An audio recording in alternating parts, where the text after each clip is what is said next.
ದೇಶದ ದಲಿತರ ಜೊತೆ ಘರ್ಷಣೆ ಬೇಡ, ಪರಸ್ಪರ ಸೌಹಾರ್ದತೆಯಿಂದ ಬಾಳಬೇಕೆಂದು ಎಐಎಂಐಎಂ ಸಂಸ್ಥಾಪಕ ಹಾಗೂ ಸಂಸದ ಅಸಾದುದ್ದೀನ್ ಓವೈಸಿ ಹೇಳಿದರು.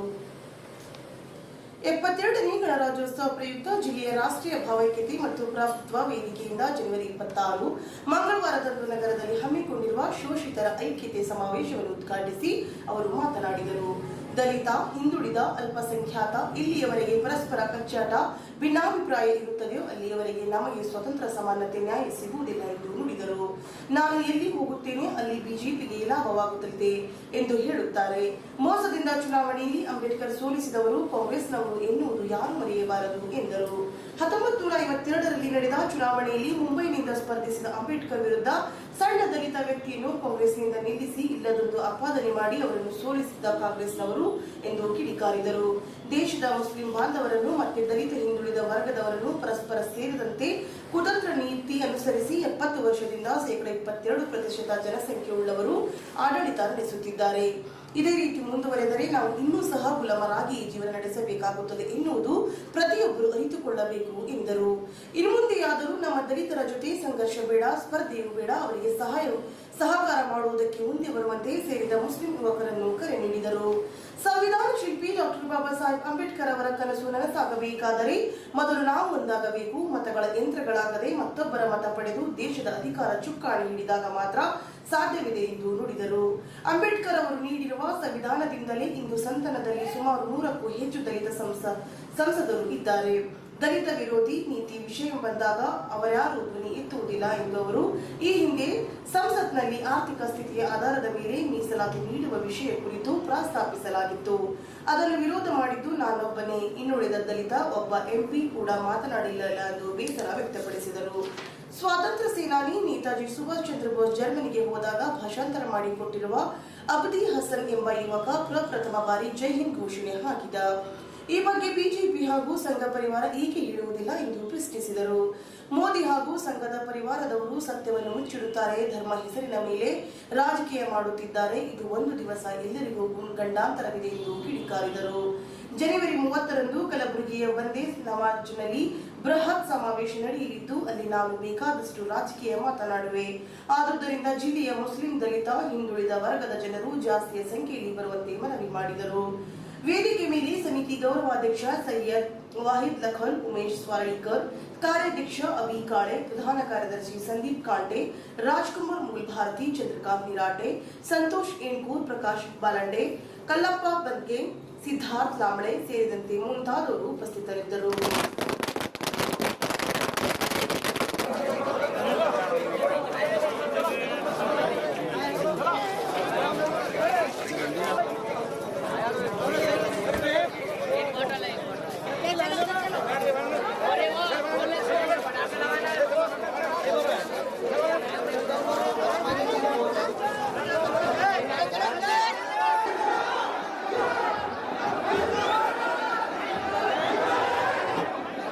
मना रहे ये हमारे वतन अजीज का 71वां यौम जमहूरिया है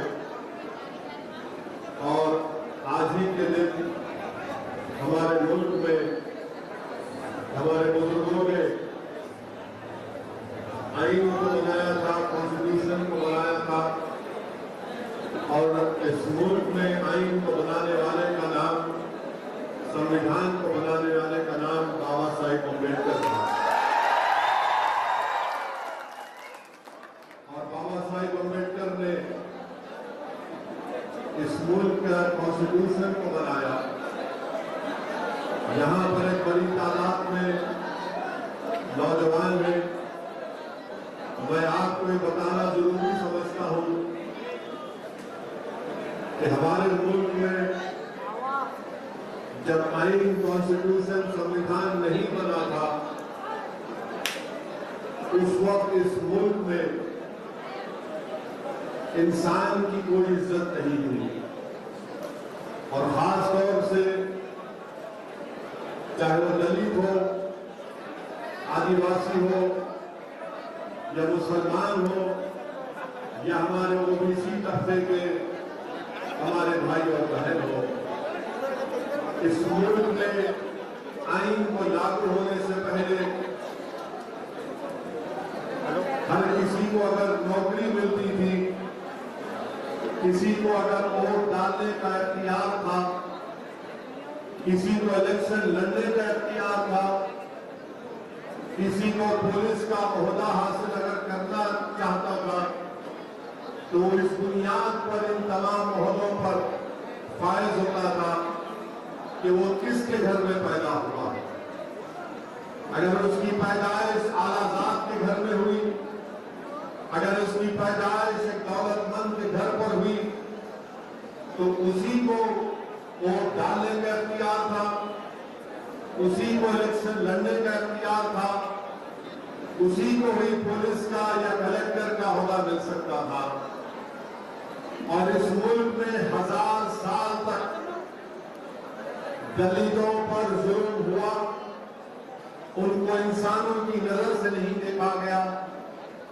बल्कि मैं आपको ये बात बताना जरूरी समझता हूं कि बाबा साहेब अम्बेडकर जिस दलित समाज से आते थे, और उस दलित समाज का अगर कोई शख्स मौजूदा महाराष्ट्र में अगर किसी गांव में जाता था, तो उसको अपने कमर के ऊपर एक झाड़ू बांधना था, और झाड़ू बांधकर और उसके गले में एक डब्बा होता था।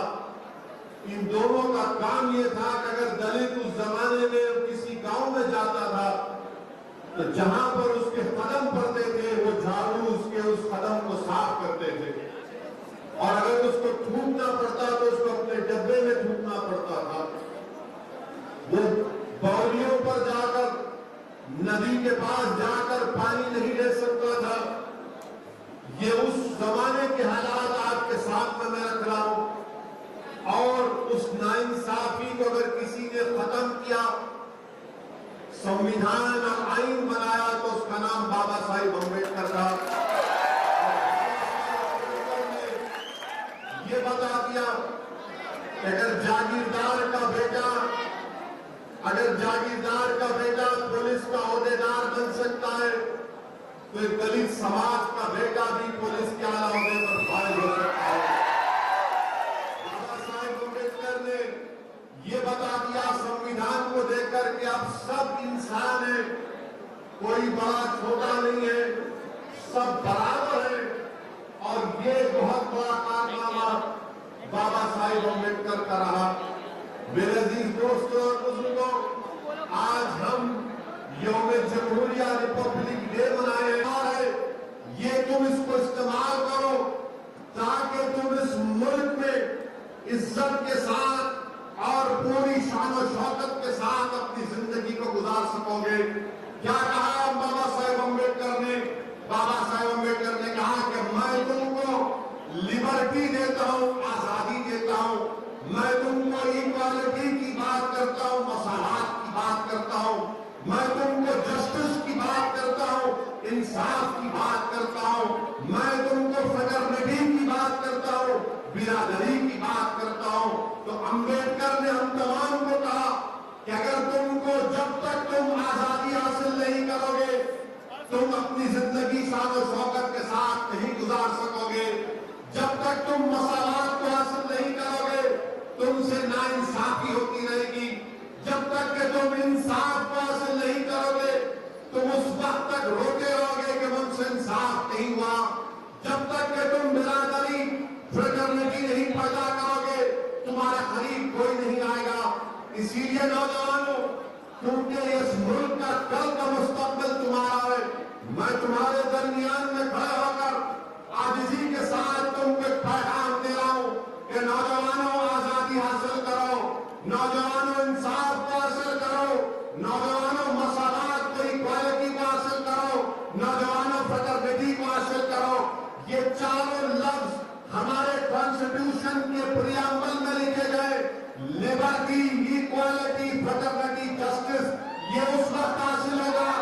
याद रखो मेरी इस बात को, चाहे आप मुसलमान हो, दलित हो या हमारे बैकवर्ड क्लास के हमारे भाई बहन हो, याद रखो, अगर तुमको ये हासिल करना है तो आपको एक सियासी कुव्वत बनना पड़ेगा। मैं बिदर के मुसलमानों से कहने आया हूं कि आपको और हमको ये कोशिश करना है कि हम अपने दलित भाइयों से मुकाबला ना करें, हम इनसे मुकाबला नहीं,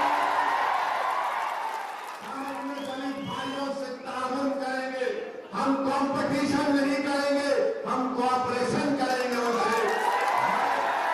इधर के मुसलमानों को पैगाम देने आया हूं कि आप हमारे बैकवर्ड क्लास के भाई बहनों से कंपटीशन नहीं, कोऑपरेशन करेंगे, उनसे ताउन करेंगे।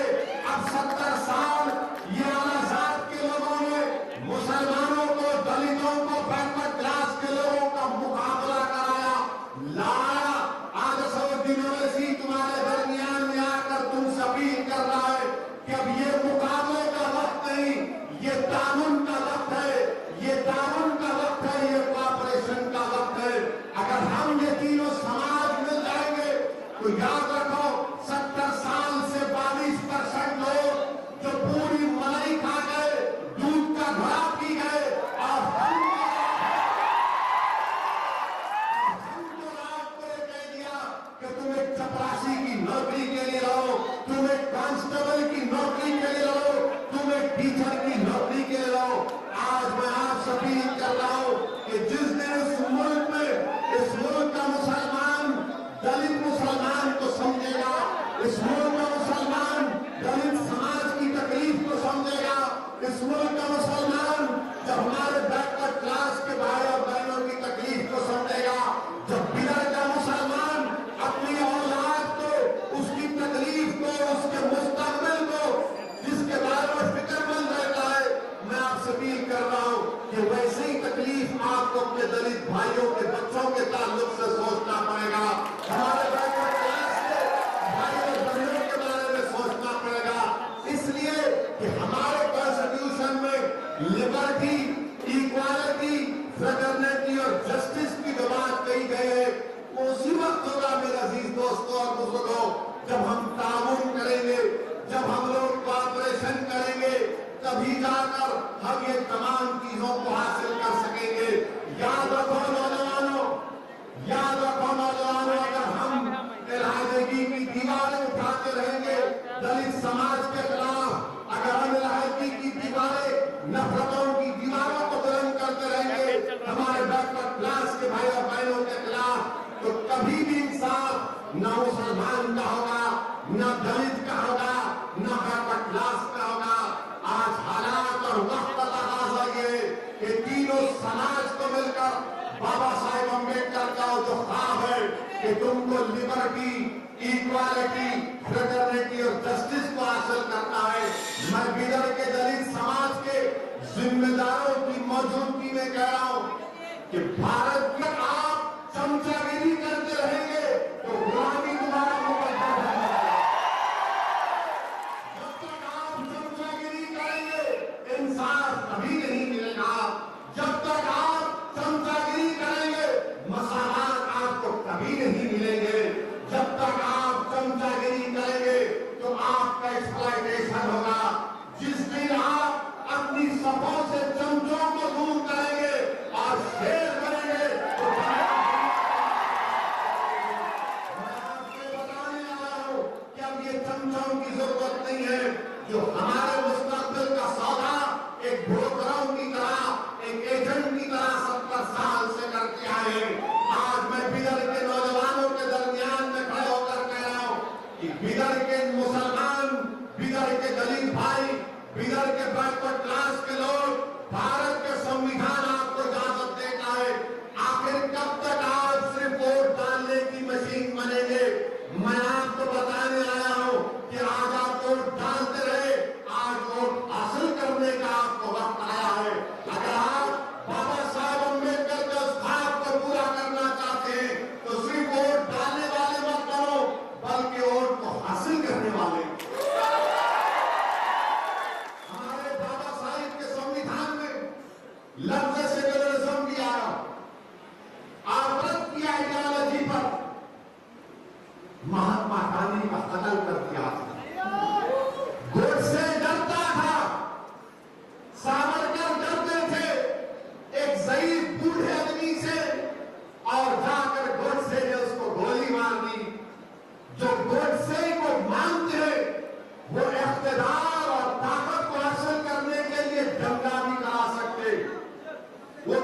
को मार भी सकते, वो किसी इबादत गाह को शहीद भी कर सकते, मगर जो अंबेडकर की आइडियोलॉजी को मानते, जो अंबेडकर के पैगाम को समझते, वो अपनी पूरी लड़ाई संविधान की चार दीवारी में रहकर लड़ते, चाहे उन पर एंटी नेशनल नाम पर इल्जाम लगा दिया जाए, मगर वो कभी भी संविधान से आगे नहीं बढ़ते।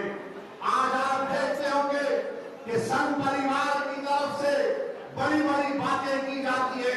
वो हमेशा एक बात कहते, आज एक बात कहकर जा रहा हूं नौजवानों, अगर कहीं पर तुमसे कोई संघ परिवार के लोग बहस करेंगे तो तुम उनको इसका जवाब देना। वो कहते हैं कि India is a nation, India is a nation. आपको मालूम बाबा साहेब अम्बेडकर ने कॉन्स्टिट्यूएंट असेंबली में बाबा साहेब अम्बेडकर ने क्या कहा था?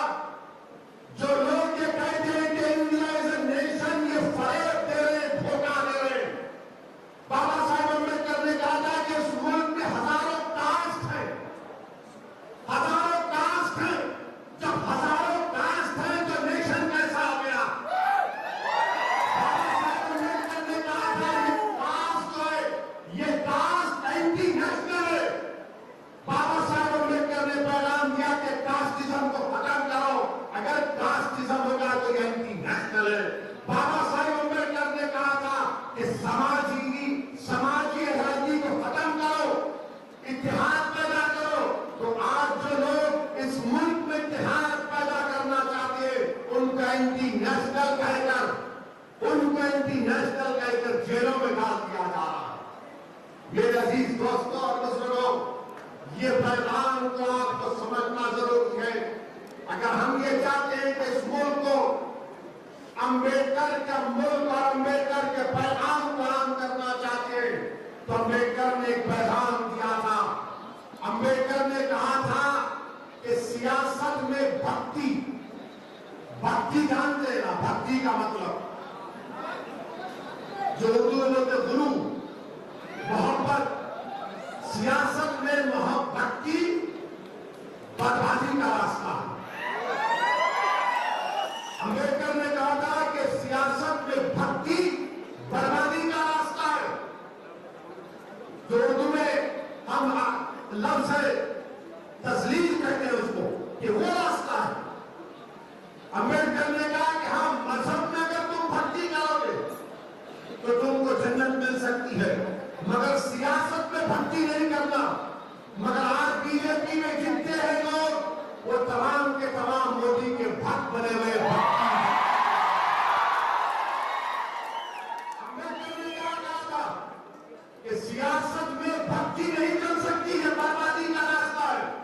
तो आप अगर आज इस दीवाने को सुनने आए तो मेरे भक्त बनकर नहीं, मेरे भाई बनकर आप आए। अंबेडकर ने कह दिया कि सियासत में भक्ति एक बर्बादी का रास्ता है।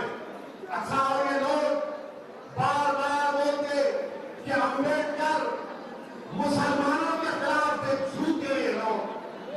अगर कोई संघ परिवार में कहता है कि अंबेडकर मुसलमानों के खिलाफ थे, उनकी किताब पार्टीशन इन पाकिस्तान का हवाला देकर जाओ, मेरे सामने 5 मिनट तुम नहीं कह सकोगे। उसी किताब से अंबेडकर ने मुसलमानों से मोहब्बत की थी, यह अंबेडकर का पैगाम। अंबेडकर ने, बाबा साहेब अम्बेडकर ने बुद्धिज्म कबूल करने से पहले लोग आकर बाबा साहेब से पूछे क्या करना, कौन से मजहब को जाना, तो बाबा साहेब ने कहा कि इस्लाम को कबूल करो। तो आप एक बात पूछना, जो हर वक्त हिंदू मुस्लिम करते हैं, नेताजी सुभाष चंद्र बोस जब जर्मनी गए थे तो जर्मनी में नेताजी सुभाष चंद्र बोस का ट्रांसलेटर का नाम क्या था मालूम आपको? सुभाष चंद्र बोस के मुतरजम का नाम क्या था? उनका नाम था आबिद हसन हैदराबाद। नेताजी के ट्रांसलेटर का नाम आबिद हसन था, जो जर्मनी में इंजीनियरिंग की तालीम हासिल कर रहे